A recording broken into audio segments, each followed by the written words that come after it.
Good leadership means having the courage to sometimes piss people off.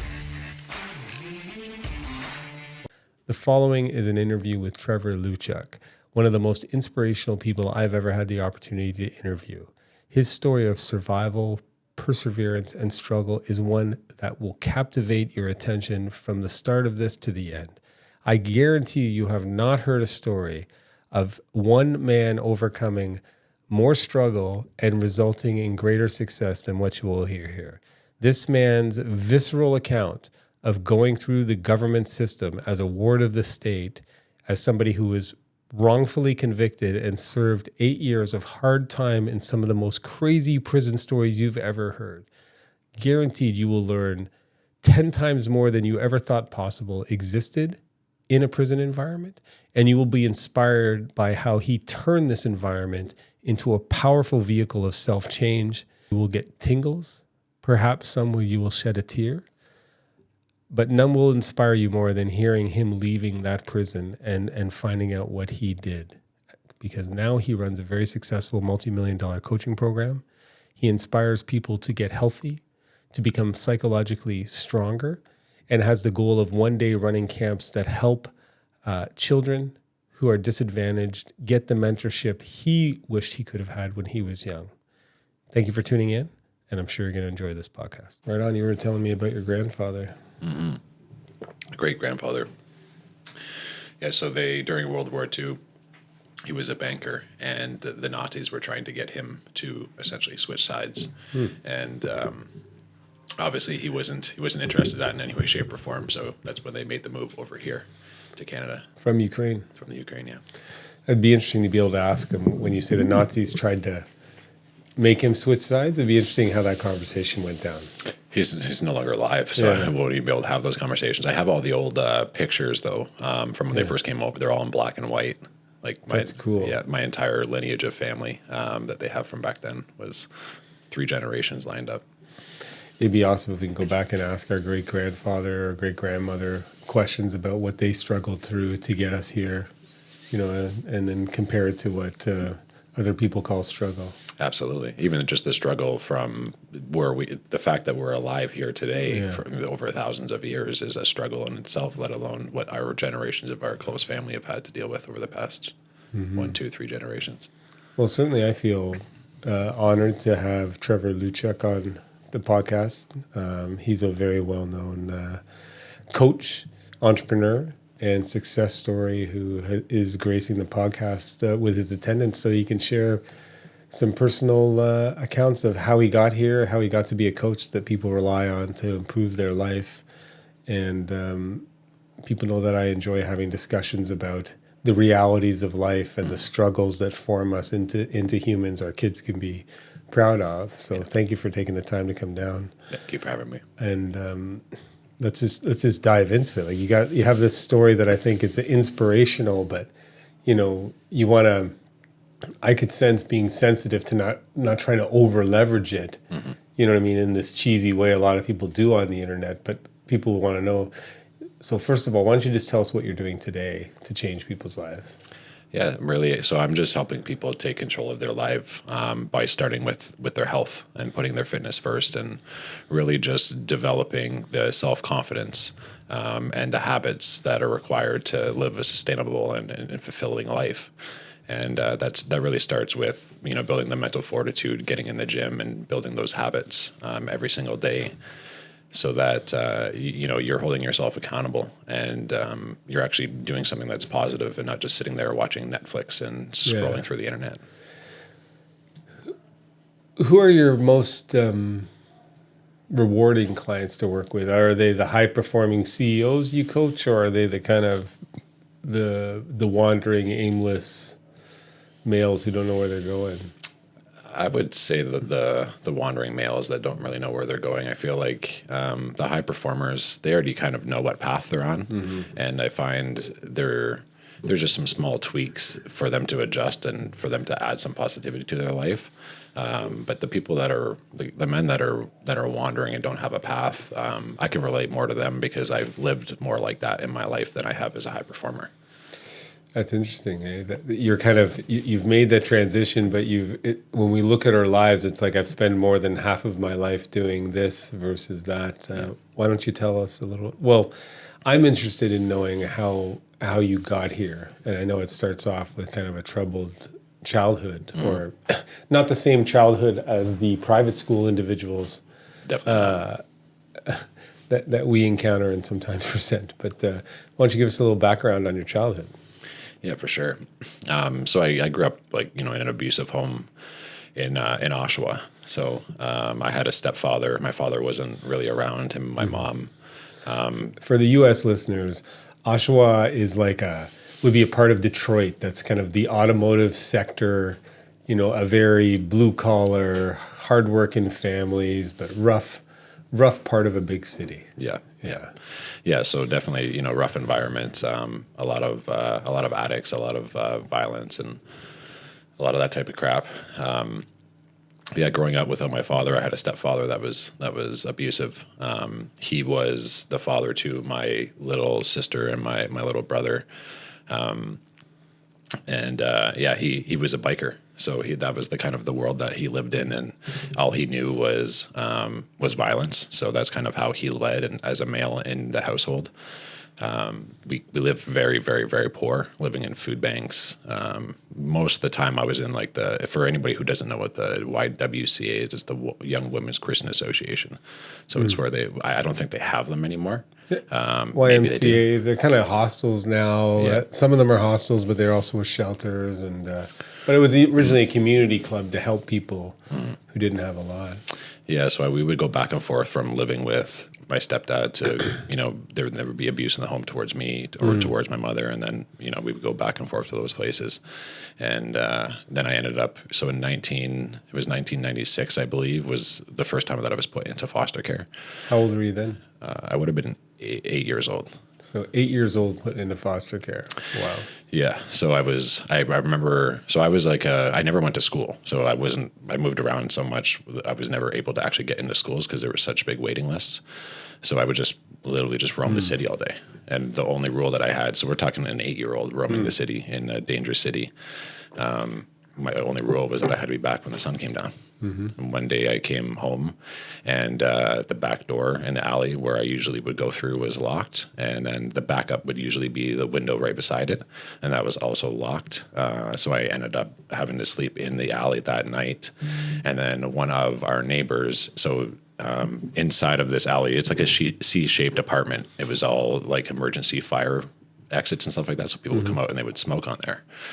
So one of our neighbors came out to have a cigarette in the morning and saw me sleeping out there, and that's when she called CES, and then CES came and took me out of the home, and that's how I got Were into the you foster care locked system. out, or they moved?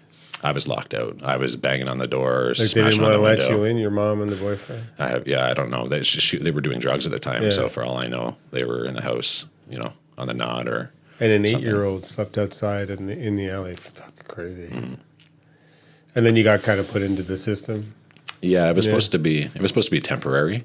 I think it was it was supposed to be for 6 months, and then on one of the visits that I had, so I used to get a visit every 2 weeks or so. One of the visits that I had, I got beat up pretty bad by my stepfather. Oh, yeah, on the visit. on the visit, yes, While under the care of Jesus. yeah. Right. So, they're sitting there trying to get me back into the household. And then, this guy freaks out. So what actually happened was my little sister, we used to do camp outs in the living room. And she ended up tripping over a mattress, and she smacked her face on the corner of the wall unit. So she was bleeding. And he thought it was me that did it, but it actually wasn't. Yeah. So that's what caused it. So going back to my foster home and having marks on me. Yeah. Obviously they're like, what the fuck?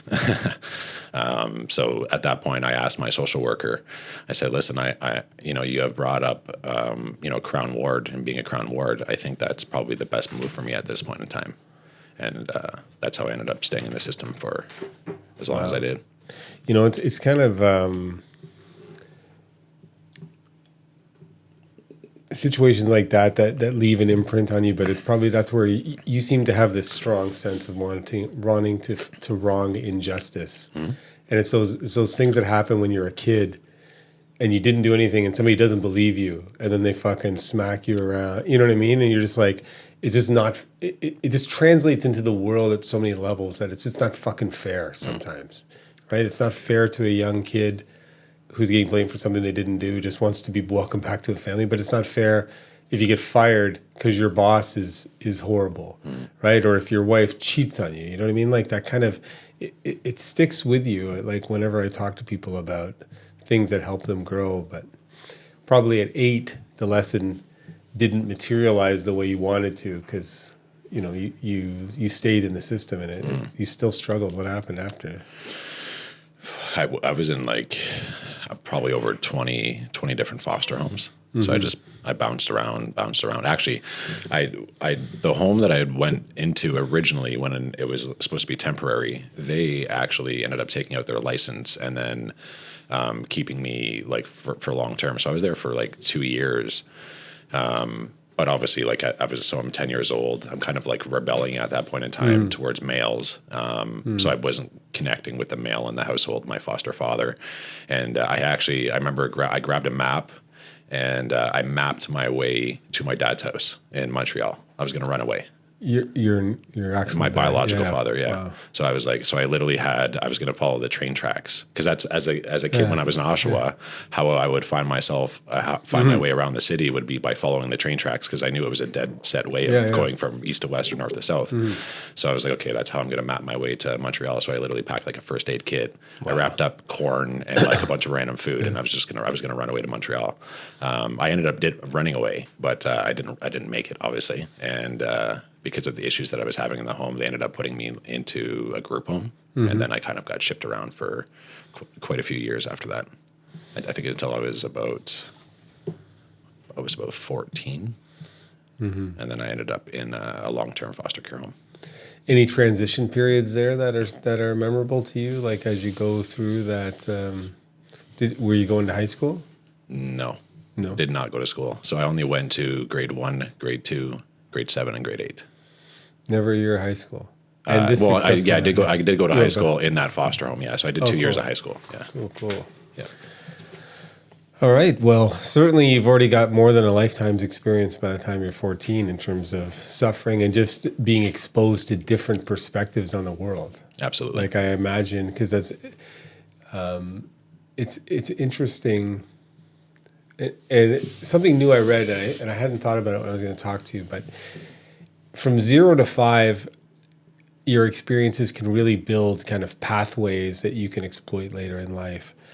But when I was studying people who are masters, what happens between 10 and 17 are really developmental skills. Like Mozart became obsessed with the piano at 10, Michelangelo with painting, and 6 years of obsession in that age is worth like 30 years when you're over 20.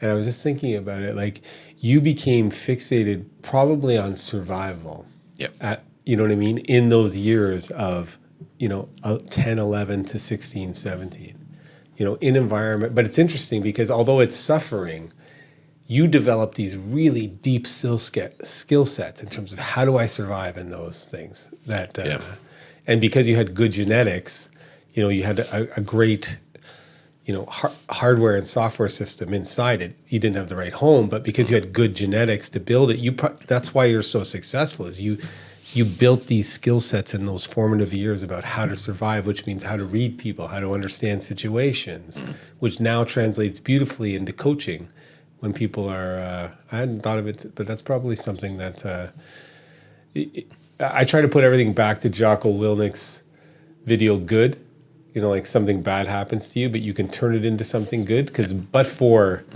those survival skills you had to have, you might have developed other skills, like other people who are just playing computer games. Absolutely. That's part of what I call alchemizing, right? That's good what term, I've felt like I'm at this point where no matter what comes into my brain, no matter how negative it is, I will turn it into a positive. Yeah. That's why struggle is so necessary. All right. Well, tell us what happens. You're now in group home. What's that dynamic like from a surviving perspective? So I was in a service. I won't mention the name because they're still around and they've had multiple lawsuits and just for legal reasons. But I got put into a specialized service with like an all boys home. There was 10 boys in the house, and they're all older than me. So yeah, having to I had to fight for food a lot, and I had to wrestle a lot and fight a lot. So it was Were the staff good? Because I've had a lot of lawsuits where I've sued like these things where, kind of pedophiles seem to move where they can get access to boys who are in trouble, right? Whether it goes scouts to the priests to group homes, and I've known there's been some that have been horror dungeons there. But were you was that presence there? You had to fight that off also? No, I never experienced that in that. Like there was a lot of mistraining and like how they would restrain people, I would say was not like they've changed how they do it now. Like before they used to do basket holds. I'm not sure if you know what that is, but where it's like you take the hand, so they grab you from behind and they hold you like this. And obviously that can cause a lot of damage to a child, right? Or in a lot of pain to a child, but that's how they used to restrain you. Oh, wow. Yeah. So it didn't matter what age you were, they would just grab your arms and like from behind and they would kind of hold you like that. All right, so you're fighting for food. You're fighting for hierarchy. I imagine that in a group home of 10 kids, there's going to be a number 1 to 10 kind of order. Yeah, and I would say, so we had the way that this group home worked, it was so fucked up. We used to have tiers. So tiers were based off of how your behavior was as to what privileges you would receive. Tier 1, 2, 3, and 4. Now, if you were on tier 1, what they used to make us do, we lived on like, it was probably like a 20, 30 acre plot of land. And there was a pond out in it. And it was like really rough field. And they used to make us fill up a wheelbarrow and walk it all the way across the field, dump it, load it back up, and then walk it back across the field. So depending on how many times we got into trouble, that would be how many loads we would have to do of bricks back and forth across this field. Wow. Yeah. Tier 1. Don't think that that type of stuff is allowed in the system, but that's the type of things that were happening within that home. And then also, we were pretty far away from I'm talking. This was in Flamborough, right? So small little country, like nothing around it. Like for you to get to a main road would be a couple hours. Yeah. They used to nail our windows shut, really, so we couldn't run away. Which is, if there was a fire, then what? Right. So like so like you could get your window open like maybe 2 inches for some air, but you couldn't get out of it. Just I can imagine like a kid doing these wheelbarrow road. Were you doing them by yourself or by myself? Yeah. No. There's some interesting thinking going on in your head, while you're doing that. There's some I could just imagine some of the thoughts you're going through there, like. Yeah. Wow. Well, just I'm like, okay, am I gonna run this time? Yeah. Because when I get to the other side, they're watching from the house, so I'm just gonna run. Right. But the problem was the back of this land. It was a hunting camp, so if I fucking ran through it, I could get shot. Like, this sounds like a movie, like a Hunger Games movie, where the kids are kind of taken and then they get sold to hunting camps. Yep. All right. Well, we know that life didn't get better. Quite, but tell me where it changed a little bit from the group homes. Where did you find a place or a place where you felt like you belonged?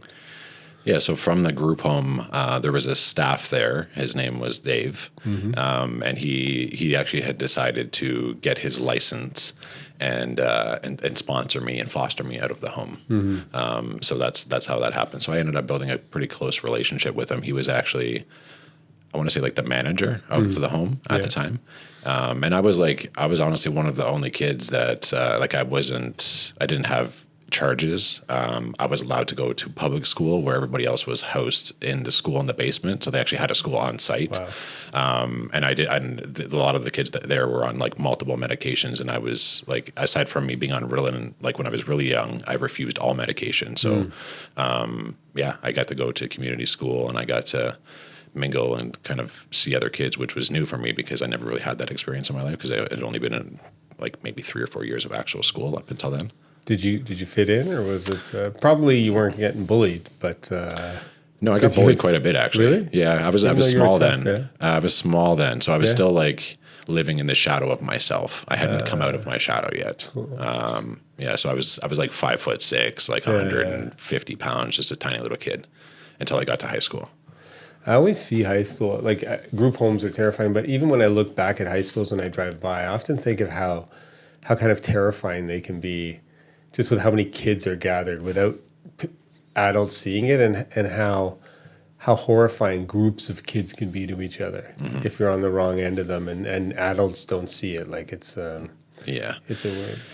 And like even so, being in grade 8, everybody knew I was in a group home. So people knew, and they would like kind of like pick on that fact and stuff, right? What am I supposed to say though? Like at that point, they're all country kids that are like for the most part middle class, right? That are living great at home. The thing that I resent when I look back is the people who were popular in those elements often were just the kids whose parents bought them the nicest clothes. 100%. They weren't the good people. Right? Like the good people were like still trying to figure themselves out. They weren't, but there was always these peacocking. It was either like a kid who developed fast, right? But might be low IQ, but developed physically fast. And so captured influence in the school. Or, the girl who developed fast, so got more attention, or the kids whose parents bought them the clothes you couldn't afford. And that's what determined popularity. It wasn't about sense of humor, caring, any of that stuff. And I get some pleasure now knowing that most of the people who were popular then are complete zeros today. Yep. But I just wish I could go to every kid who's struggling in those environments, who doesn't feel popular, and tell them, hey, don't worry, like your time is coming. Yeah, and that's kind of what happened to me. So transitioning into high school, so in grade 9, I was still short. I was still a little guy. But from the summer of grade 9 to the end of grade 10, I went from 5'6" to the height I am now, which is just under 6'3" and 200 pounds. So all the bullies that bullied me in grade 9 were getting stuffed in lockers in grade 10 for me to get back at them for the shit that they did to me. Nice. So within that 1 year period, the bullies were now being not bullied, but they were dealing with consequences of having bullied me and all the other kids prior to that. Right on. So then where does life take you from there? You're in grade 10. You've got some size now. You're getting some legs. Yep. Right? Yeah. Under you, where do you go next? So I was playing a little bit of sports. I started well, so I was playing sports, and then I ended up, I was 17, and at 17 I ended up, finding out I was going to have a child. So I had to. Wow. Yeah. Another curveball. What sports were you playing? I was playing hockey and basketball. Hockey. Yeah. I was playing pretty competitive too. At one point I was playing juniors. Yeah. There's so many but-fors, eh? Like if not for that, where would your life have gone if you could have gone and explored hockey, you know what I mean? But it's something young people need to be, it's hard to get them to consider that, they don't seem to care about consequences, which it's understandable, but you take a left turn, your life goes in a completely left direction, then you go in a right turn. Yeah, I for sure. But I feel like that path that I did take, I've learned so much. I wouldn't have changed it. No. Even today, I wouldn't change it. I've seen you with your son, like here. You guys are so close, and it's such a great experience. But so how did that change your life? Well, see, the thing is growing up without family and without a proper father figure, I was able, nobody taught me anything. Nobody told me what was right, what was wrong. So I went through life having to, base how I treat people off of how people had made me feel prior to that. So if somebody made me feel a certain type of way from a certain action, I would ensure that I wouldn't do that same action towards somebody else to make them feel that same thing. So I just looked at it like, okay, here are all of the things that I didn't have as a child. Here are the mistakes that my father made. My immediate thought was just that I wasn't going to make the same mistakes. And there was never a thought in my mind like, oh, I'm not going to have this child, or I'm not going to be a man and step up. That was the first thing that I initially did. I was like, okay. To his mother, I was like, this is ultimately your choice. Whatever decision you want to make, we're young, but I'm here. I will support you, and I'll do whatever I have to do. So she made the decision to keep the child, and I dropped out of school and started working. Wow. Yeah, I often think, I remember when I was 17, girlfriend thought she might be pregnant. And I remember having this feeling like, okay, we have to raise it. Like, I think like these young men, if they were put in a position where they had to survive, like they actually could. Like there's something wired in us that says, okay, I can build a house, I can take care. But if for a lot of the people who are struggling out there and need coaching, they don't have that necessity in their life. So that the testosterone that's going through them isn't used to create something good because they can just go home and play video games and watch porn. Yep. And so that testosterone just kind of sits in there and it doesn't get metabolized into character. Yep. Right. So that's a bold move to drop out of school, take responsibility for a new life. It is, but at that point, I had already overcome so much.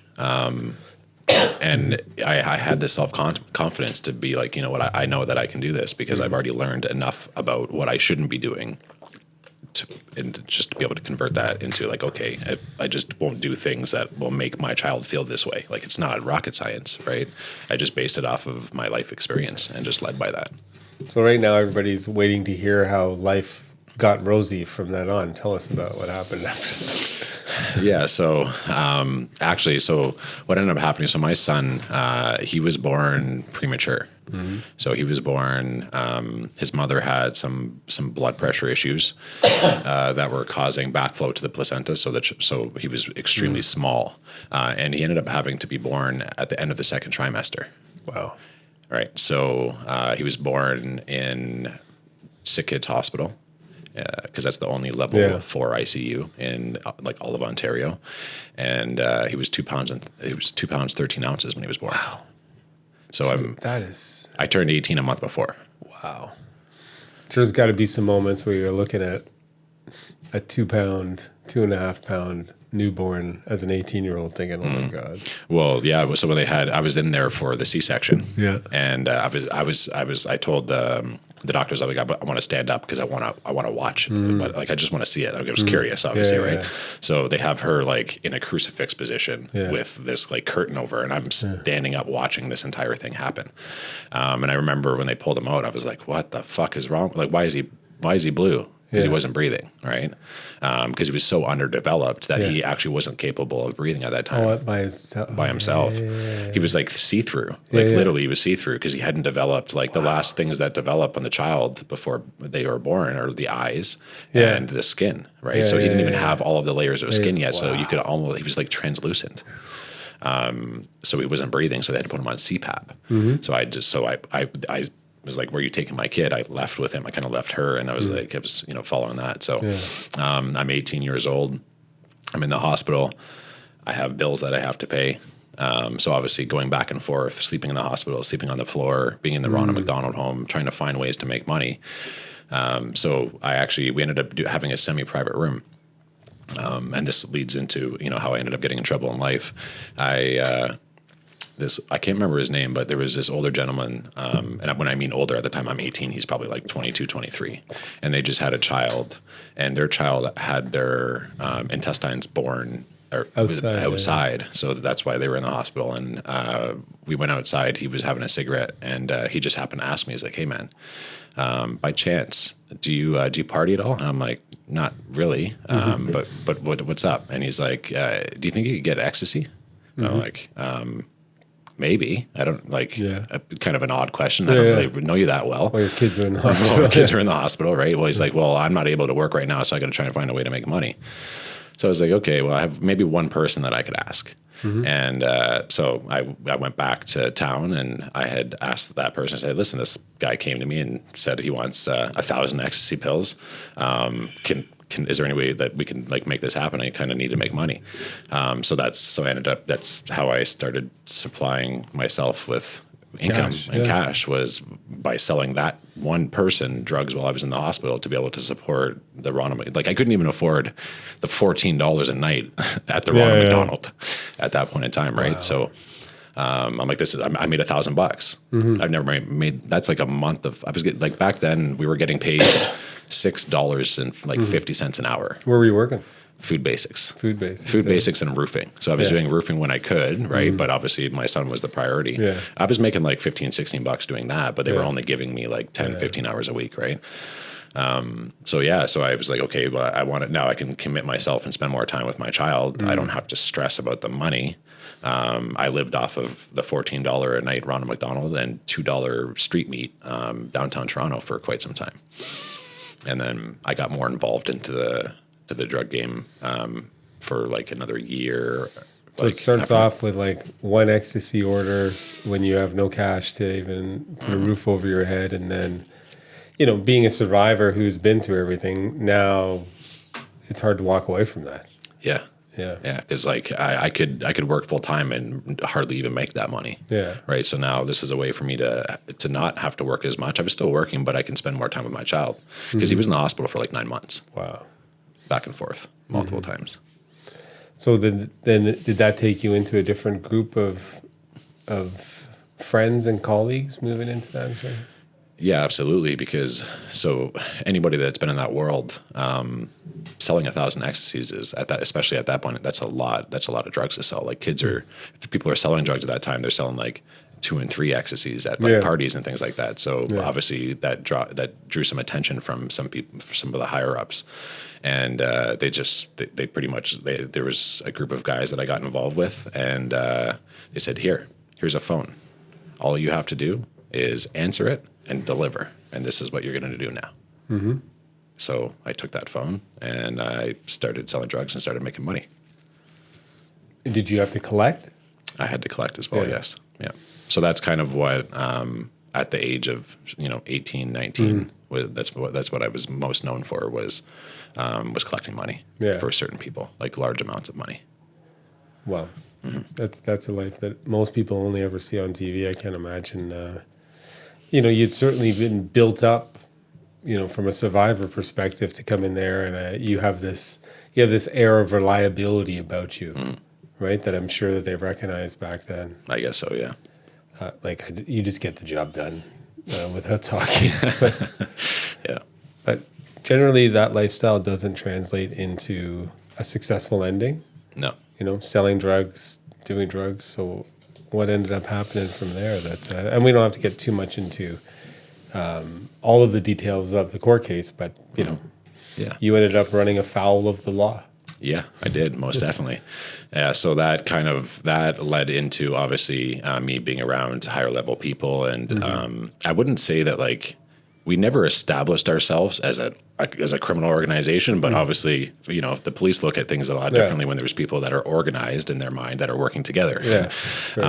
So I started working with a group of people, and we were moving substantial amounts of drugs, and there was another group of guys that were operating in a different town. So we were in like the Cambridge, like Brantford area, and they were like Kitchener-Waterloo.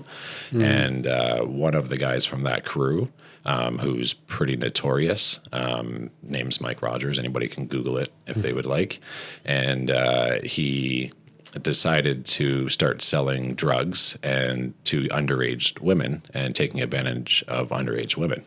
And how small the world is, if you don't mind me sharing this, right? Like, is we met each other through doing business in the coaching world, but Mike Rogers is somebody I knew because I was a Crown attorney, like a prosecutor for the American people, and this guy was notorious in our jurisdiction for being an absolute douchebag, like just one of the most hated.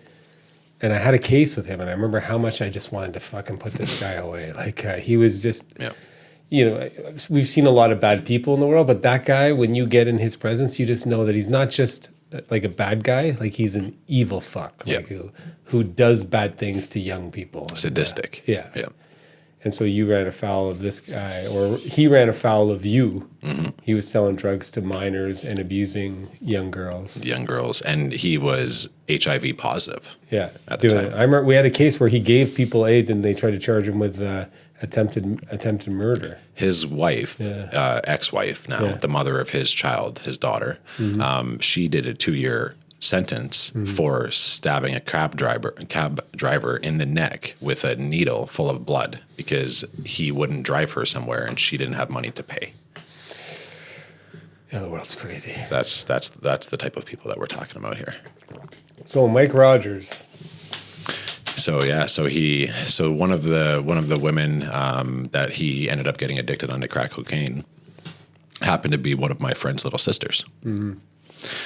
So I guess you could say the head of our group reached out to the head of their group to let them know kind of what was going on, and they tried to arrange a sit down for us to be able to have a conversation. And kind of just be like, hey, like, this is what's going on. This is the neighborhoods that you're operating in. This isn't okay. And our people made this meeting happen. So let's make sure this doesn't happen again. Right. Yeah. To avoid any violence and any bullshit, because anybody who's in that world that knows violence is not the key. Making money is, and violence prevents you from making money. So it's never, it brings attention. So we had a time and a place to be. And I showed up to that place to have a conversation with him.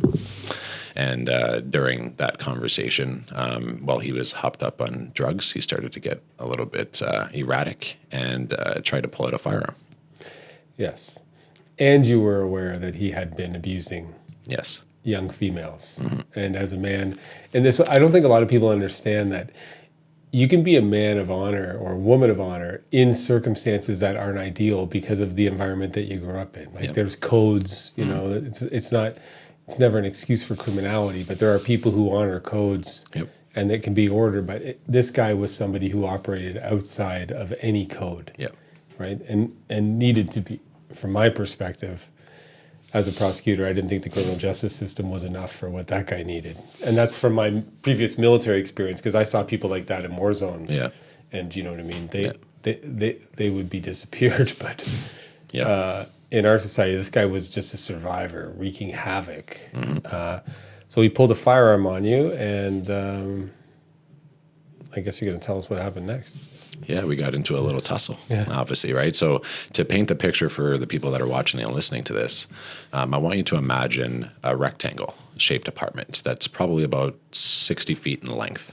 Mm-hmm. The exit is behind me, and we're at the far side of the room.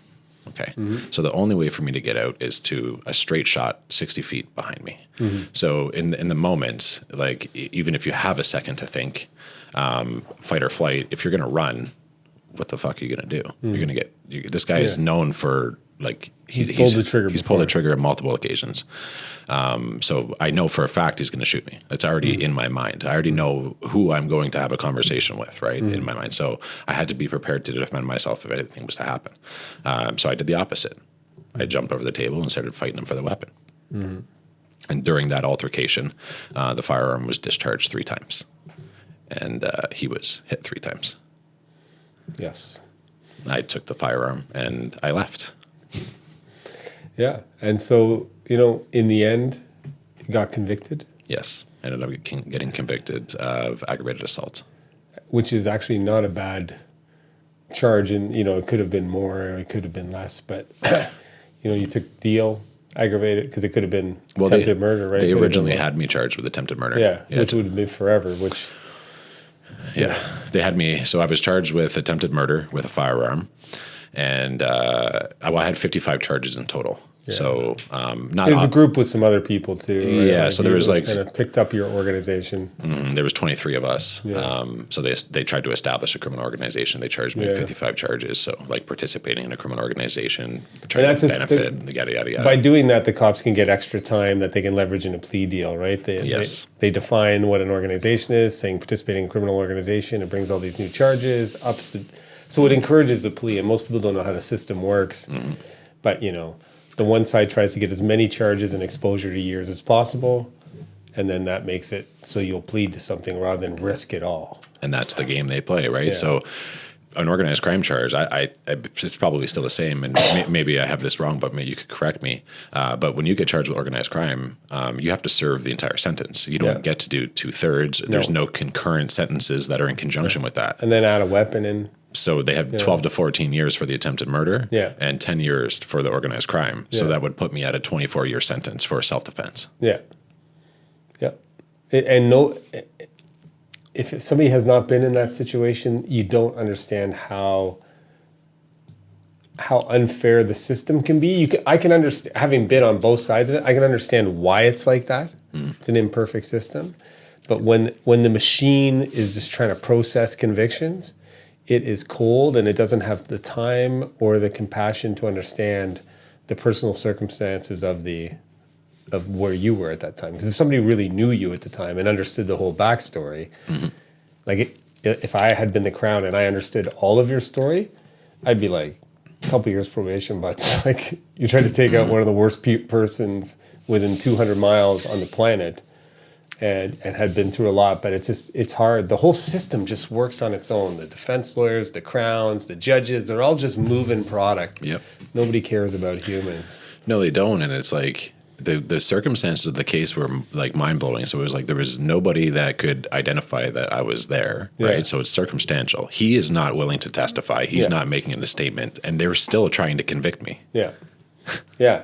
No, and you're young and you don't know, and you just listen to your lawyer and they just say, look at all of this risk. You have to do this. And nobody even knows, like in the whole payment system, when you're on government defense, like the lawyers make more money off of a guilty plea than a trial. Yep. Right? It's just in terms of the ratio of payments. So Well, most of us were actually paid, like we were paying direct, so we weren't on legal aid. wasn't on legal aid? No, so there was the main group of us, the main 5 of us, were paying direct, and then everybody else was on legal aid. But still, like I'm incarcerated now.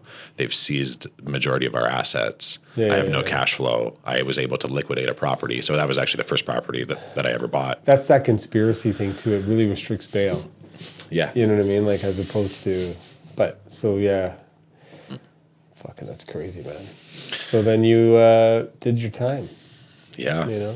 What For a trying to fucking- take out a guy who was giving people AIDS, murdering and raping young kids, and in self-defense.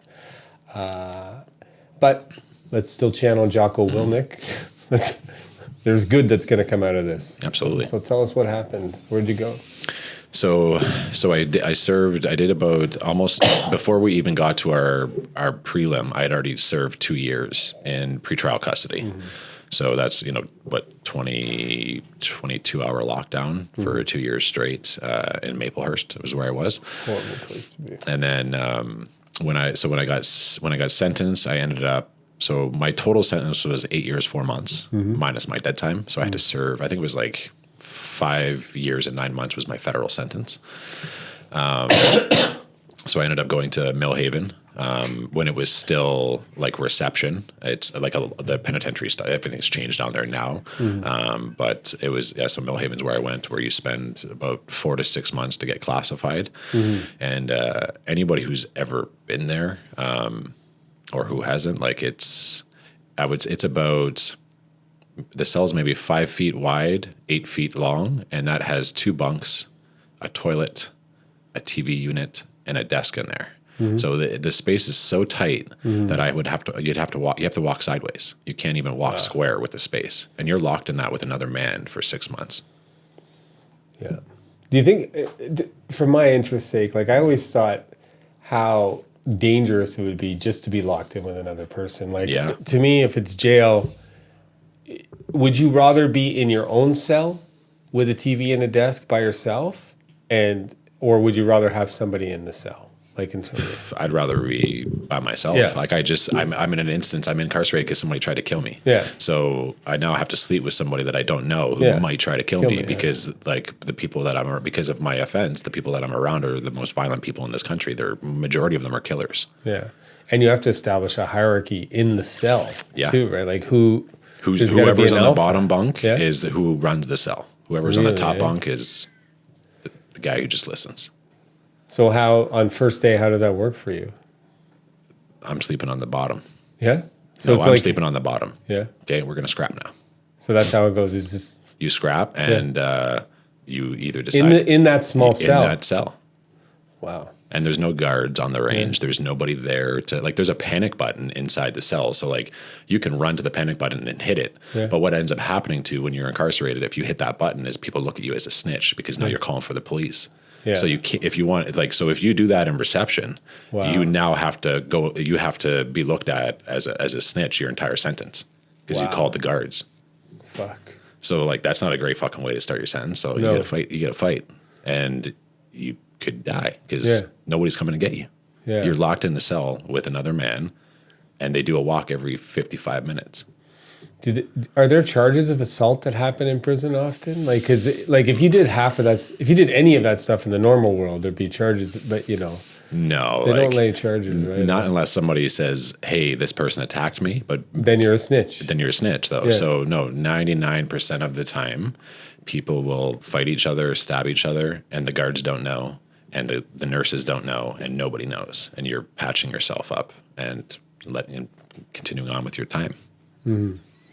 I guess it'd be good if the person was like, okay, hey, look, I'll take the top bunk. You know what I mean? Like it happens. They don't do the fight, right? Because it's yeah. No, it does happen. Like not everybody's always fighting, but you have to establish yourself in a position of dominance early. And I was one of the youngest ever to be in the penitentiary at that time. Really? Yeah. That's another fucking crazy. Yeah. There was only one other person at that time that I was aware of who had been under the age that I was, which I had just turned 20. Just turned 20 and went into the penitentiary of hardened, older men who had done solid time. Mm-hmm. So you're definitely kind of a target too. Like absolutely. Being a bigger guy too. Yeah. It's like when people look at you, like when I was 20, I was 240 pounds. Oh, wow. From lifting weights from weights, burgers? Like just from lifting weights. Like I've maybe a total of a year where I haven't been in shape since I was like 17 years old. What do you weigh now? Just under 220. 220, yeah. Lean machine today, but back then more bulky. Yeah, a little more bulky, right? Because size was the thing back then, right? So people are looking at you like they're not going to fight you one-on-one. It's every situation they're going to try and jump you and stab you. It's not, you're not, and you don't fight down there. People don't fight down there. Yeah. It's always a knife fight. Every single interaction is a knife fight. It's terrifying. Yeah. Everybody has a knife. Yeah. Everybody has a knife. Everybody has a knife. Like, I'll give you an example. Okay. So Millhaven, J Unit is what it used to be called. J Unit was the only maximum jail in Ontario aside from Kingston Pen at the time. And Kingston Pen was considered protective custody. Yeah. So in Millhaven, there's 156 beds. They would do a raid there for weapons every 10 days. They would find over 300 weapons. That means for every inmate, they have 2 knives, one in the yard, one in the range. Wow. Everybody has a weapon everywhere they go in the institution. Typically what you would have on range would be... I don't think most Canadians, because this is in Canada, like I don't think most Canadians think that reality exists in a Canadian prison. They think it's like somewhere down south in the States or something, but that's a hell of a lot of weapons. Yeah, well, so everybody has a razor in their cell. Everybody's got a toothbrush. Yeah. So you melt that razor into the toothbrush and now you have a weapon. And that's what everybody has in their pocket. Wow. Yeah. I couldn't even imagine being a guard there with all these people with all those. I tell you, 1 out of 5 guards have a slash on their face in Millhaven because they've been stabbed. Yes, and they changed it so that only 3 inmates can move at a time. And there's about 20 guards that move with those 3 inmates for security reasons. Wow. Because there's been so many stabbings. More guards get stabbed than inmates. That's a job that would drive you crazy. Like, yeah. You should reach out in your coaching one day and see if you can help some of those. I could just imagine how much those guards. How could you have a happy life in that job? They don't. There's a lot of guards that like take their shit out on inmates. Yeah, for sure. And it's just the nature of what the environment causes. Like when you put animals in situations like that, they go in one direction, and it's crazy. Well, you got to think like for a guard, their typical shift is 10 to 12 hours. They're spending half of their life in prison. Yeah. They're becoming institutionalized themselves. Like it has a smell to it. Like I've been there. Like it's got a smell. There's a thing to it that just is not. So how did you keep your sanity? Exercise. Yeah. Working out. I used to work out. Technically, I still work out 3 times a day. Yeah. So I do 1 weight session and at least 2 cardio sessions a day. That's a lot. It's the only way to keep the edge off. To regulate. Yeah. We're talking the peak testosterone in those years, right? Yeah. Fuck. Yeah. So that's literally the only thing you can do. That and educate yourself. So did you have the ability to educate yourself when you were in Millhaven? Yeah. Like so that's cool. If you're a 20-year-old who wants to educate yourself, like that's kind of unique person. This is like a movie. It's interesting. Yeah. So at that time I hadn't been classified. So once I got through classification, I was supposed to be in max security, but because they only have 156 beds, there was not enough beds available. So they overrode me, which means that they send you to what's considered a high medium. And they sent me to Joyceville, which is like an exact replica of Millhaven. Super old jail. We're talking like old steel doors with bars on them. Nothing automated, and no cameras. No cameras anywhere except for in the yard, like down in the rec area. But there's like I want to say there's 50 people to a range. And there's probably 200 or 8 ranges per block times 4. So we have 800 inmates, and there's probably on each block, there's only for every 200 inmates, 5 guards. Yeah. With doors opening that are open for hours and no cameras. So like you can imagine the type of violence that happens. You could run across to the range across from you and get into an altercation and go back and nobody would even know. And we were allowed like hoodies and everything back then. So guys could cover their face up with masks, could put hoods on. It was the craziest shit. It was like, it was like being in Baghdad. If I could compare what I've seen, like it's that crazy. Like there's markets down there. People are selling moonshine. They're selling tobacco. They're selling drugs. Funny there hasn't been a movie made of this. I had written down here that the movie rights for your story I'm going to request at the end. Because you tell the story so vividly. I don't think many people have heard it from that perspective, especially Joyceville. I didn't know that it was that wild. Oh yeah, Joyceville was actually think about it like this: if you have up to 800 inmates and there's only 156 bed maximum security, and you have all your max override, eventually you will get to the point where you have more maximum security inmates in Joyceville than there were in Millhaven. Yeah. So everybody there that was violent. Like, did you gang up, or like how did it work in terms of group affiliations? Yeah, so like it's not as prominent as it is in the United States. Like there's no so racial down there, right? It is. Listen, it's racial here too. There's more collaboration between the races here, I would say. So like they work amongst each other. There's not really any like. It's just a matter of there's groups that are established to make people feel safe. Let's just say because there's numbers. So.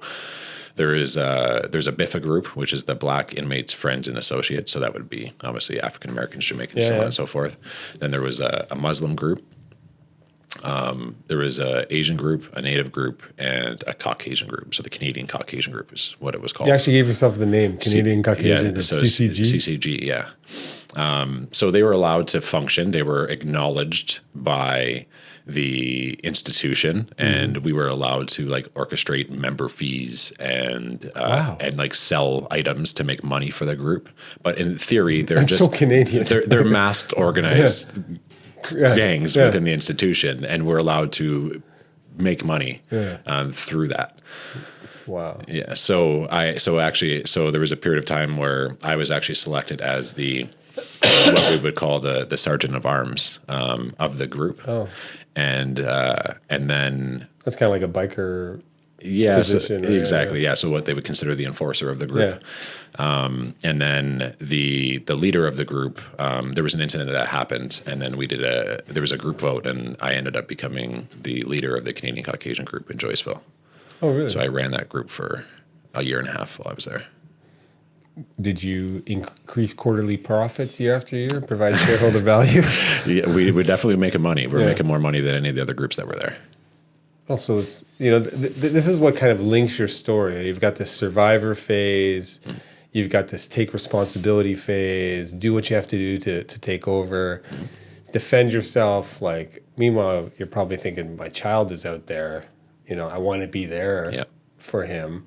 But then you show some business acumen, and are running the most profitable group in the institution. Can you get money out while you're doing that, or does very it all easy? Stay in, Yeah, it's very easy. So, and listen, I'm not giving away anything that they don't know. So, I had a cell phone while I was in there, so I would be able to call my people on the outside, and the people that I was doing business with on the inside could call their people and have the bank transfers done over the phone, so they weren't on the recorded jail phones, so we could move money around no problem. Wow. And to get things in the institution, very easy. Who brought it in? Nobody. Nobody? It goes over the fence. Oh, really? Yeah. Goes over the fence. Goes over the fence. Seems like you could stop that with some surveillance or something. They have people circling the institution 24 hours a day, and they have guard towers, and we were still able to get things into the institution. Slingshots? No, tennis rackets and tennis balls, spray painted black. Oh, fuck.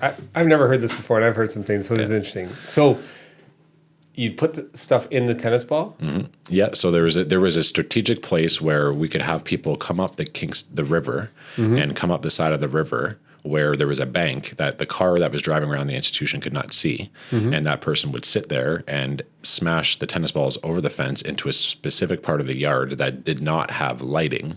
So we could go there and we were able to get our drugs and get our cell phones and everything from that part of the yard. It'd be interesting if this was a movie who played the role of the tennis ball guy shooter, like some drugged out ex-pro tennis player, like who's got no career. All he could do was. That was always the weakest link, right? But the most important at the same time because you didn't want. Because if it needs to be accurate. They don't. Because if they found out about it, it would blow the whole thing. Yeah, and we're talking like the amount of money that it converts into. Like a gram of weed on the street is like $5. A gram of weed in the institution is $100. Oh wow. Yeah, like 10 cigarettes is $100.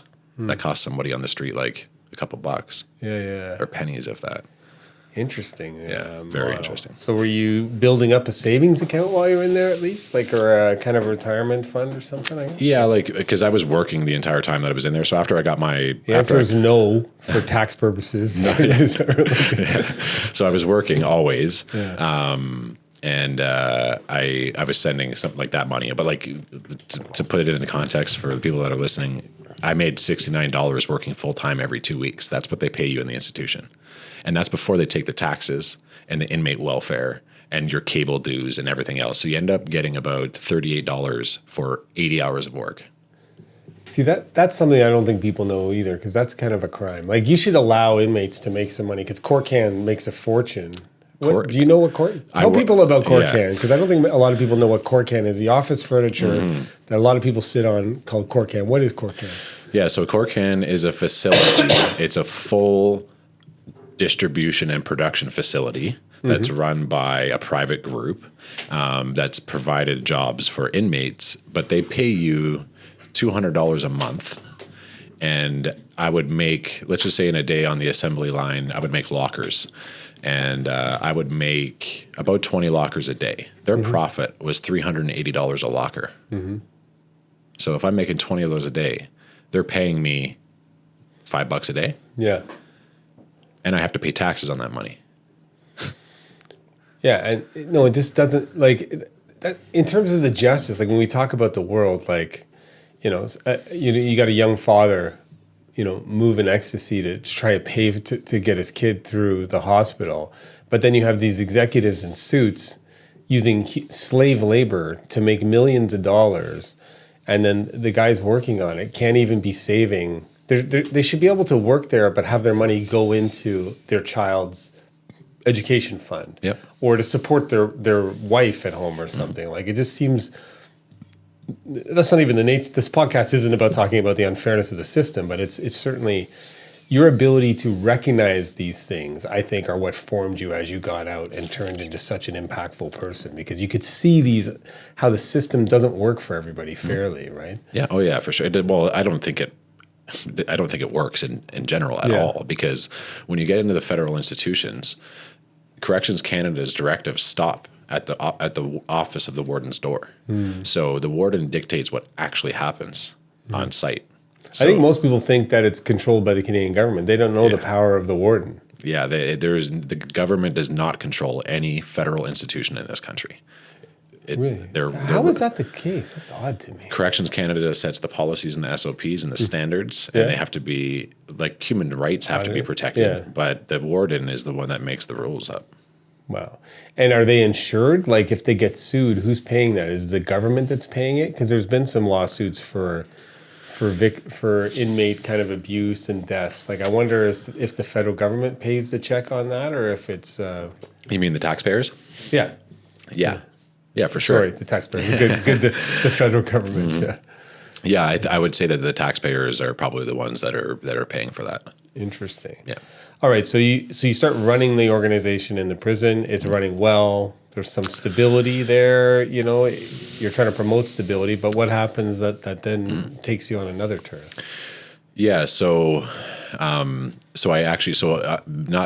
I was also running the Canadian Caucasian group, but then I was on a range. Well, everybody's on a range, but the range that I was on had the heads of all of the other groups on it as well.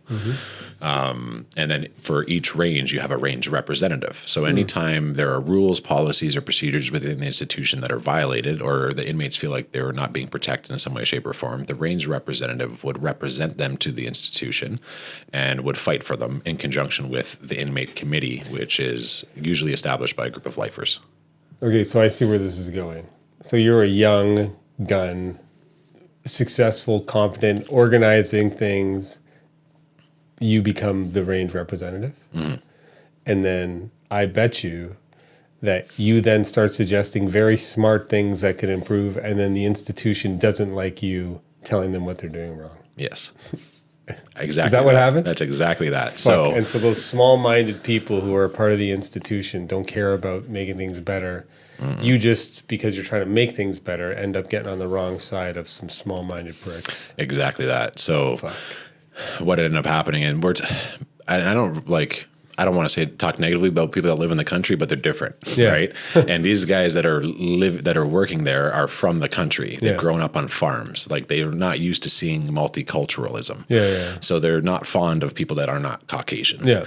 So, and me being close with all races, like, obviously that was, they started picking on all of us. So they started attacking the heads of all the groups. And so I'll give you an example. So you have your range, you have your cell, and then on your window, you would put like a window covering because you don't have curtains. Obviously the sun comes up, you want to be able to sleep.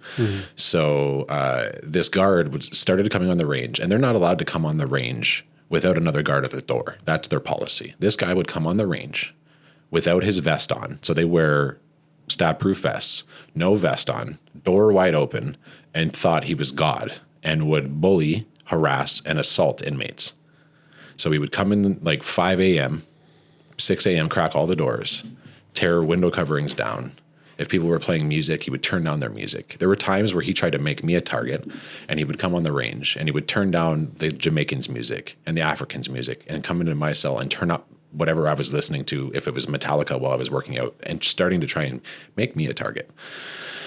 So we had like 3 of these instances 3 days in a row happen. And the group of us got together and we're like, fuck this. Like this, we have to do something. So we tried to talk to the inmate committee. We tried to have them talk to a white shirt, which is who oversees the guards. And well, they have regular guards, they have CO2s, and then they have white shirts, which are lieutenants. And the lieutenants weren't willing to do nothing because the guy was a cousin of the warden. It sounds like a movie from the South. Like it's crazy. Yeah, so he was untouchable. So we didn't like that. So we at one point we had a meeting as a group. All the 5 heads came together, and we said, you know what, we're going to. And this is a technique that's used to bring higher ups to come and negotiate, to pay attention. So we cover up every single window on the range. Well, when there's 30 unlocked inmates, and you have everybody, like you can't see inside the range, that's now a security risk. But you can't enter because you're putting yourself at risk as a CO. So now that's when they start trying to negotiate. And they pretty much told us, like, we don't give a fuck. We're not going to do nothing about this guy. You guys need to lock up, or we're going to come in and we're going to pepper spray all of you. Like, okay.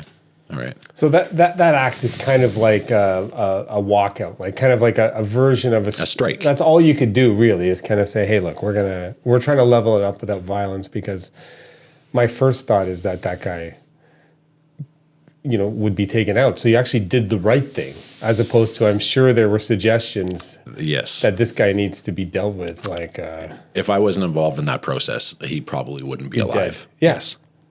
That's such an inspiring, shiver story. So you actually tried to do the right thing. You said, look, we're not going to kill this guy. He's got a family. I know you guys want to. You're all capable of it. We're going to try to get the attention of the leadership. Wow. Yeah, it's not even just the family. It's like, guys, like, we have to critically think here. What is the next move? What is happening after that? Like, what are you getting from that? you're not going to solve the problem for everybody else after us. We're supposed to make this a better place for everybody that's here. So if we do this, how is that going to impact all of the other inmates? It's going to make things worse for them. It's not going to make things better. So we were trying to negotiate, and this fucking guy ended up opening up the hatch. And for anybody that hasn't been in the institution or in jail, there's a hatch where they can like send food through or like, documents or whatever. This guy opened up the hatch and started OC spraying all of us. And OC spray is like way, way, way stronger than typical pepper spray. That's the big canisters, right? So that obviously pissed off a lot of people. So now we're trying to be civil. We're trying to actually negotiate. And this actually happens quite a lot. So like like inmates will strike, and we want better channels. We want better cable package. We actually negotiate like this. Taco Tuesdays, right? So he fucking sprayed us, and we're like, okay, so that means the negotiations are now over. Right. So we started smashing up the range, and we did that for about 14 hours. 14 hours of 30 people masked up, all wearing the same clothes, trashing the entire range. And there's like windows that are exposed to. So there's a window in the washroom and the laundry room that's kind of off from the hallway. So the main door is here, and the hallways or the washroom's over here. So there's a window right there. They smashed that window, and they were trying to shoot us through the window. So they have bird shot. So they have shotguns with shells with bird spray. There's about 27 pellets in there. And then also shooting us with more OC and trying to shoot tear gas canisters through the caged window. So we ended up. Did anybody getting hit with the bird shot? No, because what we did was so the beds there are steel. We actually make them in the institution. There are solid sheets of steel. So we ended up creating a barricade about 6 feet away from the window because they can't come in and then they can't get past that. So we barricaded the front and the back of the range. We broke. You could have had a career in the military. You would have been in the special forces. Like this is fascinating. Yeah. So we broke off a copper pipe to start flooding the range, and we soaked mattresses, and we put all the weighted mattresses at the front and the back of the range and put desks and chairs and everything up. So it was about 8 feet and the ceilings were about 10 feet. So now if they open the door on the front and the back side, we're protected, and they have to move all of that shit. So they were trying to like shoot canisters over that, but they would hit the roof and then hit down into the ground. And we flooded the range on purpose. So now they're hitting the water and they're not affecting us because they're putting them out right away. So this is actually a piece of history. It's called the Proclamation of Riot Act. It has not been read in a medium institution since like 1966 at the time, and this was I want to say 2012. So Proclamation of Riot Act allows the institution to bring weapons, AR-15s, from outside the fence, inside of the fence, and use them and exercise lethal ammunition. So they're reading us the Proclamation of Riot Act on a megaphone and telling us that we have 30 minutes and they're going to enter the range. Okay. Yeah. So we refused. Wow, that's an interesting meeting. We're in, ankle deep water or whatever. Ankle deep water, lights shut off. Like it's a fucking horror scene, if you could imagine. But the cooperation is interesting as well between the groups, like, and because leadership wouldn't take care of this one fucker who is operating above the law. Like that's a case study in leadership that's unbelievable. Okay, so then you guys are sitting there saying, what's going to happen next? Well, we knew what the fuck was going to happen, but what do we have to lose? Fair. We have nothing to lose. Zero, right? Wow. So they started working their way into the range, and we tried to hold them out as long as we could. The 5 of us were the last ones left to push back to the back of the range. So they get the barricades down, and they have they created a shield wall. So they have a shield wall, and they have like a shotgun poking through one side and an AR poking through the other side, and they're firing off warning shots as they're literally move like a war chant down the fucking hallway. I know that drill. And then, so we didn't actually like believe them at first. And then they fired off a warning shot, and I fucking heard it ricochet off the HVAC. And I was like, oh, that's a real bullet. Like I heard the sound of it. It was like a fucking, right. And I was like, oh, okay. Like this is okay. It's real now. So I'm like, I think it's time to go into the cells, boys. So finally, after about 14 hours, we locked ourselves in the cell. And then these pieces of shit commenced. They have to come around with a camera now to show proof that everybody's safe. So guy comes around with a camera, shows every cell. There's a guy 6 feet behind him spraying every single fucking person that's now locked in their cell with OC spray, and they've shut off the water. Oh, fuck. So they're going around and saying, hey, okay, are you guys all safe? Do you need any medical attention? We're turning back the water on now. They kept the water off for 4 hours. Wow. Yep. That's a lawsuit. Yep. That's Amongst many that we have. Yeah. No, fuck, unbelievable. All right, so then, this is just fascinating. So we'll get to your to your services, but what happens with you afterwards? Obviously, they would probably want to hold the leadership accountable. Yeah, so they hog tie me essentially, handcuffs, shackle my feet and my hands, carry me out by the back of my arms and my legs.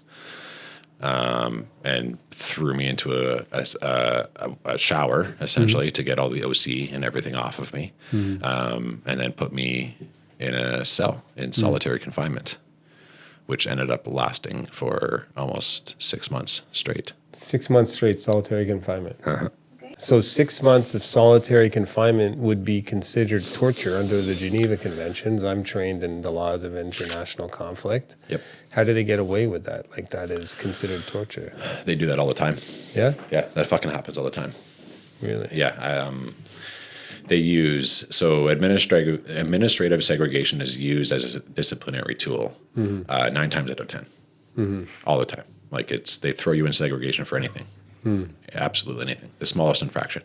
Is there a book or a TV, or what do you have in? You get fuck all. They take all. They take everything from you. Well, so hold on. So if you're in disciplinary, the disciplinary at the time they capped at 10 days. But if you're in admin seg, you're there indefinitely until the institution determines when they're going to release you. So because there were 5 of us, they didn't want to send us all to the same institutions. Well, there's only so many institutions, and there's only so they wanted to max me. So they tried to send me to Kingston Pen.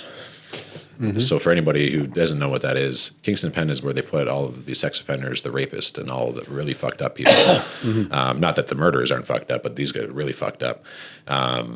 And that's not good for your reputation. That's obviously going to put a tag on your head if you were to ever go to any other institution after that. Yeah. So obviously I'm left with the choice of seeing my family or refusing going to Kingston Pen and getting shipped out of province. And that's what ended up happening. So I refused to go to Kingston Pen, and they ghost trained me. They fucking shipped me all the way to British Columbia.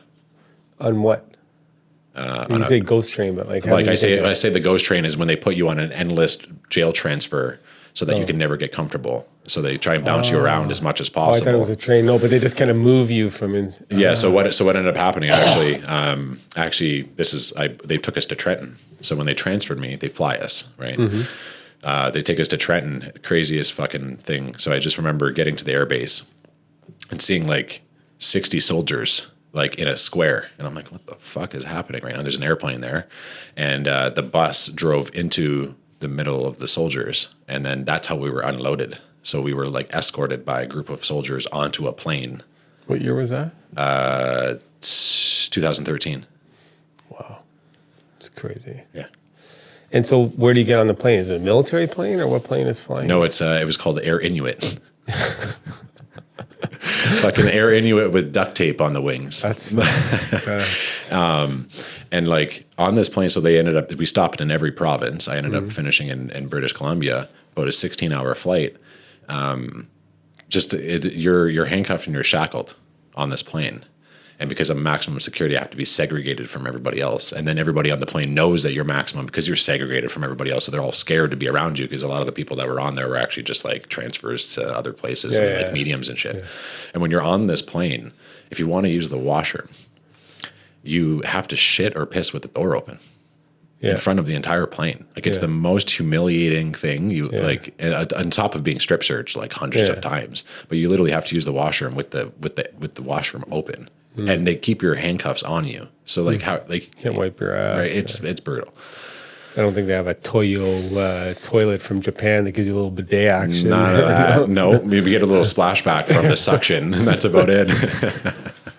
All right, but from what I understand, though, that eventual destination of British Columbia was a place that you could kind of find something. Yeah, for sure. Tell us about SEG and how you turned something so considered a war crime or torture, right, into something that allowed you to grow. Yeah, so obviously they're trying to break you. That's what they're trying to do when they put you in segregation, and I know that. So I've developed enough self-confidence and the ability to critically think and deal with like shit like this to a certain extent. So I just, I knew this, and this same fucking guard would come by. He was doing rounds in seg, so he would like kick our doors when he'd know we were sleeping, and they were still fucking with us. So the fact that guy didn't get killed is crazy. Yeah. Before we get into seg though, because I missed it, tell us about the library, because it reminds me almost of the Shawshank. But library's after. Oh, the library's after. Okay, good. We're gonna get to the library. Yeah. So I'm in SAG, and I'm like, okay, so these fuckers are still trying to break me. Like I've already lost everything, and they're still trying to take everything. So you have about $2,500 worth of what they call they call it like a pen box. I don't know how else to call it, but you are allowed to send in that much stuff when you go to the penitentiary. Your family can send you in clothes and TVs and jewelry, whatever the fuck you want, of a certain value. So when they grabbed our belongings from our cell, this fucking guy smashed my TV, smashed my gaming system, my alarm clock with my radio on it, everything that I would have had to be able to actually find some peace when I was in segregation. So I was left with nothing except for clothes, pretty much. So all you have is 20 minutes of yard, a phone call every other day, a shower every other day, and the little cart that goes around from the seg cleaner that has books on it. So I just said, you know what? Like all I have here is education and exercise and working on myself. So if these guys are going to try and break me every time they see me, I'm just going to make sure that I show them that they're not breaking me. So I made sure I knew when they would do their rounds. I would time it, and I would hear them because you can hear their keys. So every time I would hear them come to start doing a walk, I would start working out. That's when I would start my workout. So every time they fucking see me, they would see me exercising and actually enjoying myself while I was in there, just to show them that they couldn't break me. Or like in a Zen meditation pose or something like that. But never let them see you hurting. And you can't see like outside there. It's all concrete walls. You're not interacting with anybody. And like you're in seg, so like a lot of people down there have mental health, trying to commit suicide. They're fucking screaming all night. Like they're yelling, they're banging their heads off the wall. Like it's a horror scene. Yeah, I can only, like people say how most people are vitamin D deficient now. Imagine how little vitamin D you're getting for your body to survive. All artificial lighting. Like crazy. Yeah. So from there, they ended up, the only institution that had beds for me was Kent. So that's in the mountains in British Columbia. So that was the first time that I was able to see or touch grass, to actually see landscape outside. So I went from being in a cold, dark dungeon to being in this fucking beautiful, brand new cell, which sounds crazy, but a brand new cell with like heated flooring and mountain range views. So just from a mental health perspective, that was huge. So like that's where I started finding a little bit more inner peace. And started really developing like my mindset further, and like the calmness and all of those things that came with it. Did you have a darkest moment in jail? Like, can you remember it? Like, I don't know if you're comfortable going there. Yeah, but, I would say the darkest moment that I had, and it was this is how the scene played out. So I was like, when I first got arrested, I was arrested by myself. They were doing an ongoing investigation, and nobody else had been charged at that point in time. So when they finally arrested everybody, obviously now I have to worry about 22 people, and what they're going to say and what's going to happen with my life. So I just remember one of my co-accused coming down the range the one day, and he was coming back from court, and he's like, oh, this person said XYZ. Like essentially he said they made a statement. And so from that point I was like, holy fuck. I'm like, I'm involved with these people because like they've kind of brought me into this world, and now the people that brought me into this world are telling on me for something that happened that didn't even actually involve me. I was defending one of my friends. Yeah.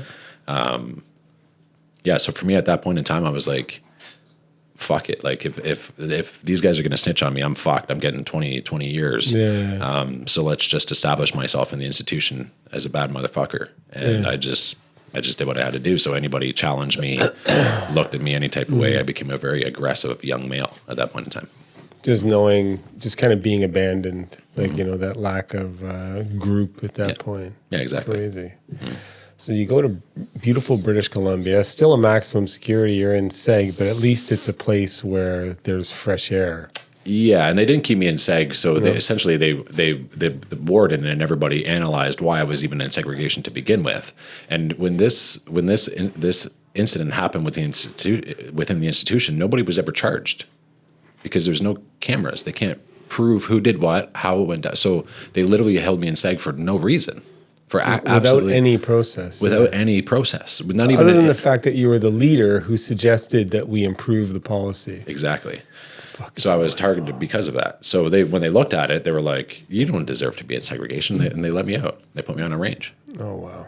So I was only in seg for 10 days there, and they analyzed my case, and they're like, "No, man, you don't deserve to be in segregation. You should be free." You're a beast. I had 9 months left on my sentence at that point in time. And how'd you use it? Got a library job. Yeah. I actually got 2 jobs. So I actually had jobs the entire time that I was incarcerated. I had at least 2 jobs, and to anybody who knew me before, I only had 2 jobs in my life before that. Yeah. I was hustling. Like I was selling fucking burnt CDs and Jordans in school. Like I didn't work. Like I was always a little hustler. So the fact that I had jobs for that long, it's because I was setting the tone for rehabilitation on the outside, right? And I knew that I was going to have to reprogram myself because they weren't going to fucking do it for me. Yeah. So that it's not like there's no like life skill programs. They don't teach you anything that they don't even prepare you for your release. So I was a range cleaner, which would give me access to the whole range all day and additional food, which for me is important, just in terms of survival, because they only feed you 2,000 calories.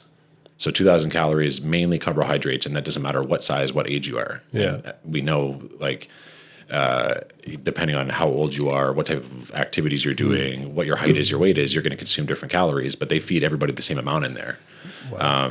So I got that job for food, and then I got the library position because I wanted to continue to educate myself, and then I also wanted to have access to the institution, so I monetized that as well. Is there a book that you read? Like this would be a great pitch, but is there a book that you read in the library that sticks out as having changed your life or approach? I want to say the 48 Laws of Power. Robert Greene. Yeah. Spectacular. Yeah. Especially to then retroactively apply that in the most brutal, visceral experiences you've been through. How did some of it apply, the book? Because I love that book. I read that young, and I was actually recently rereading it. Just mindset, the mindset of the way that you approach things, and just like the critically thinking, and knowing that previously in my life I had never applied that ever. I was always acting on instinct. And what I get from that book is, if you get it, it tells you stop being emotional about what is just the practical laws of power. Yep. Somebody is doing this because that's what they do, you know, and then it allows you to kind of almost have everything fall into, okay, now I can explain why that happened, because, you know, it's not that everybody hates you. It's just that everybody is trying to survive. Like, that's a really cool book to read. I didn't know the answer to that. That's a cool book to read at that point before you go back out into the world where people will stab you just in different ways in business. Like, cool. Yeah. We got to get you on Robert Greene's podcast at some point to tell that story, because that'd be money. I love that guy. Yeah. And I thought maybe you just share a little bit about the effects of nature, like how that changes the human psyche and the approach to health, like what you experienced there. Yeah. So as a kid, I don't know what it was. Like when I did have times with my dad and my uncles and stuff like that, they're hunters, they're fishers. So I grew up doing those things. So I actually liked those. That was like the only great thing that I actually had as a child that I could remember. So just being able to, I don't know what, like being able to see like one of the most beautiful things that I ever remember seeing is I'm looking at the mountains, and it's raining on the ground where I am, and it's snowing, and I can see the change of snow moving, but it's raining. Like, so just to be involved in that, and like to see that, and just the smell and how clean the air was. Yeah, it just showed me that there was like so much more to life.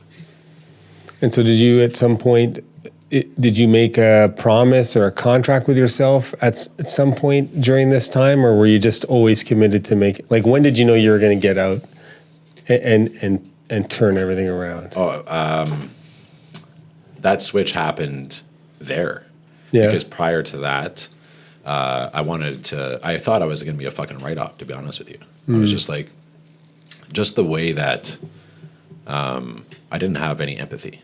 I didn't have any emotion. I was cold, very cold. Didn't give a fuck about much. Didn't care like what resulted from my actions. Like if I hurt somebody, I didn't care about that. So that's how dark I was. And I'm like, they're not providing me with any tools to change this person. So I was actually 100% committed to joining the French Foreign Legion. I was going to flee the country. Jesus. And I was going to fly to France. And for anybody who doesn't know what the French Foreign Legion is, they will accept anybody under any circumstances and give you a new name and a passport after you serve. It's a fascinating organization that most people don't know about. And they attract those type of people for a reason because of what they do in Africa. And French Foreign Legion, wow. Yep. So I was 100% committed to that until all of those incidents happened. And then I just remember being in like the spot where my cell was on a corner, so I could like sit on my desk and like it was the craziest contrast because I could overlook like 2 18-foot fences with fucking 8-foot razor wire and see like the mountains and know that I have a release date and know I'm going to be on the other side of that at some point in time. So just like instead of journaling, I would sit there and like meditate and look out the window and just tell myself, you know, like prepare myself, like it's coming, like what am I going to do? This is what I'm going to do. You're almost there, or you're almost at the end of it, and just like continuing like that positive self-talk every single fucking morning, just to continue to push through that. That builds up a reserve of drive for when you get out. Oh, yeah. Like you get out there and things don't work out, you're not going to quit. You know what I mean? When you're building that up because you've been through so much. Yeah. So you're reading, you're seeing nature. What happens when you get out? I think everybody's kind of interested in what that day's like, especially for you going into Max so young, having been what you're through, you survived it.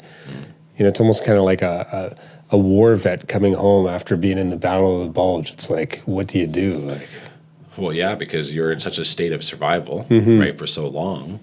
It was like I still remember it. Like I could even the feeling. I could still feel it.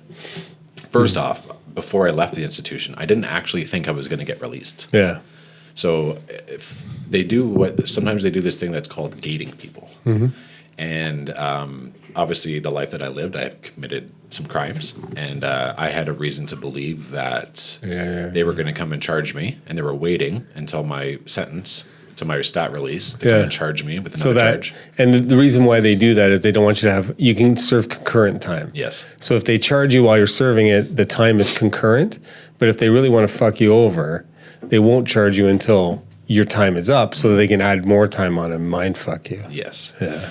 So I didn't actually think I was going to get released. Wow. So as much as I wanted to, I was like, I'm still like, inside of me, I still believe I wasn't going to get released. So even though like my release date was there, I wasn't like prepared for it. Like I didn't actually think it was going to happen.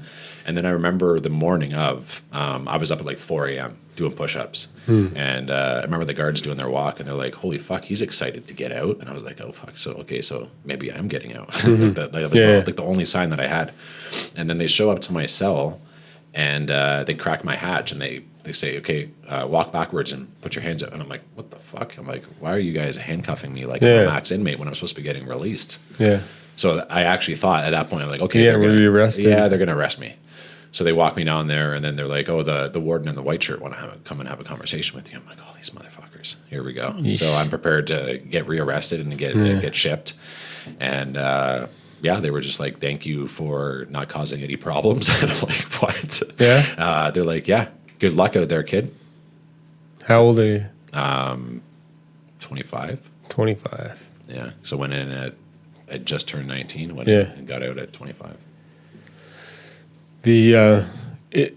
That feeling of the mind fuck, it's not the same, but because you coach people on top performing, like one of the things that the military would do to try and get people to quit on the elite courses is you'd be on this brutal march in the heat, and they'd be talking to you, hey, you can quit anytime, like, just go back, see your mom, hop on the truck and get a warm out.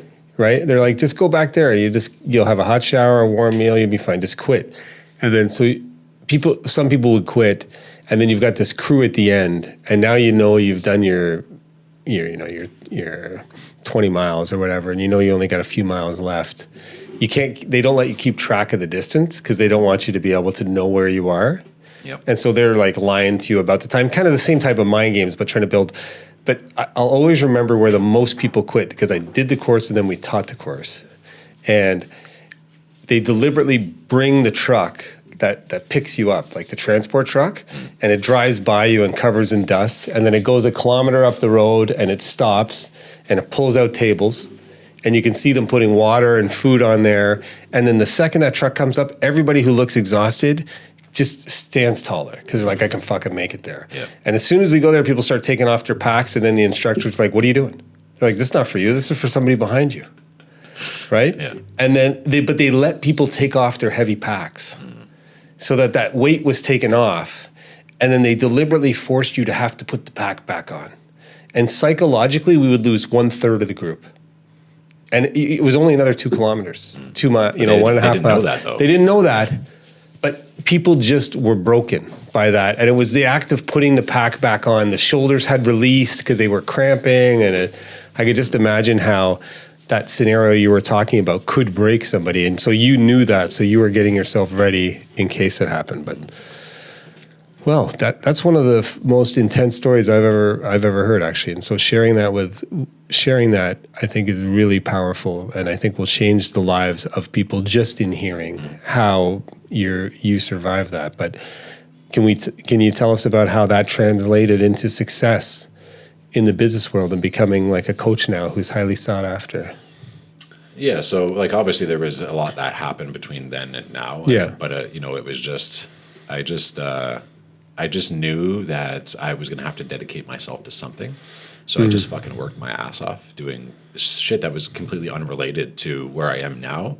But the hard work, the grit got me promotions, which led me to end up being, I was like an operations manager for one of the biggest food companies in the country. And I did extremely well at that. I progressed at an extremely rapid rate. I was the youngest in the company to be promoted. I never had any formal education, so getting to a position that's the second highest in the company, the only person above me at the time was the general manager.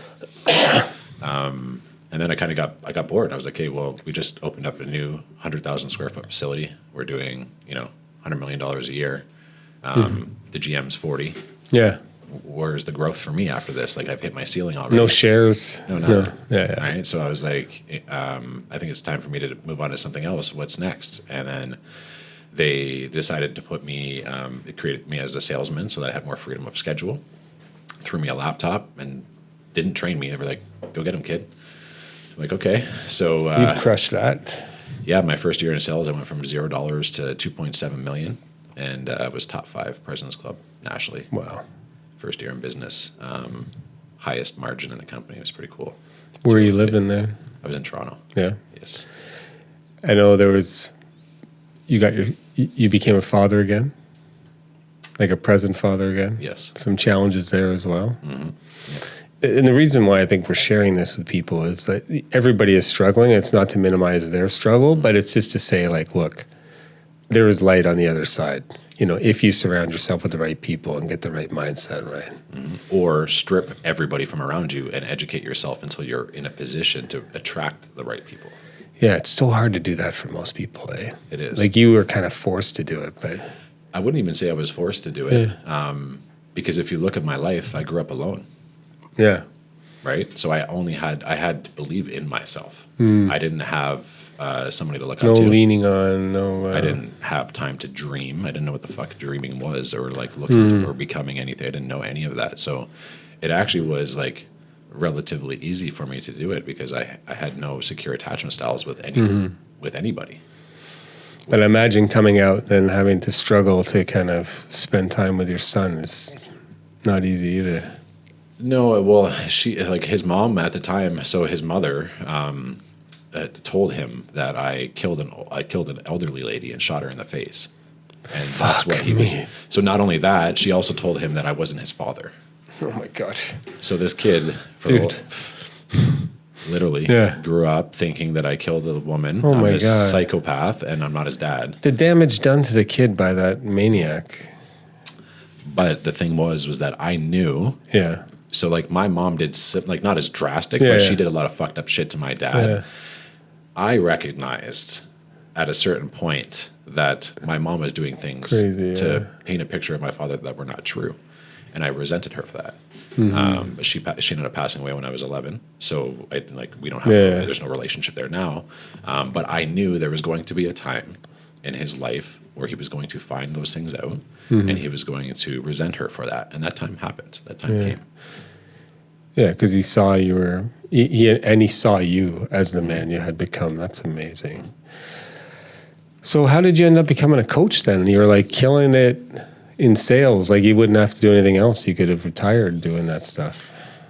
Well, COVID happened. So like I had been like personal training and doing like diets and shit like that, like along the way. I was doing that for people while I was in prison too. Yeah. Cause that's a cool origin story of like some people want to get their shit together and you help them there. Yeah. And if you could help them get healthy, you can help anybody. Exactly. Right. So just putting guys on the right path while I was incarcerated. Right. So I kind of already had that. I'd educated myself. I had the certification from when I was like 17 or 18, I think is when I got my personal trainer certification. But I always continued to add more knowledge as I was growing. And then COVID happened and these guys decided to try and renegotiate our contracts, even though we had them negotiated like a year in advance. So we ended up, they tried to walk us out. They tried to package us out. They tried to fire us essentially because we wouldn't negotiate new contracts. And then we had them served with an employment lawyer, like a letter, or whatever, from a lawyer. And they ended up having to pay us out all of our bonuses, our salaries, extending our benefits until the end of the year. So I took that time off and I invested it into myself and started my own businesses. And that's kind of how I got into being an entrepreneur. And where do you see yourself? So how would you describe your service that you provide to people? And where do you see yourself going with this? Yeah, I would say that I help people take control of their mind and their body. And that's by building the right systems to build the correct habits and holding them accountable to that every single day. And in 5 years, where do you see yourself from, realizing a 5-year goal? Where's Trevor? I would love to be able to take people that have experienced similar things and train them to become coaches first and foremost, so that I can help as many people as possible.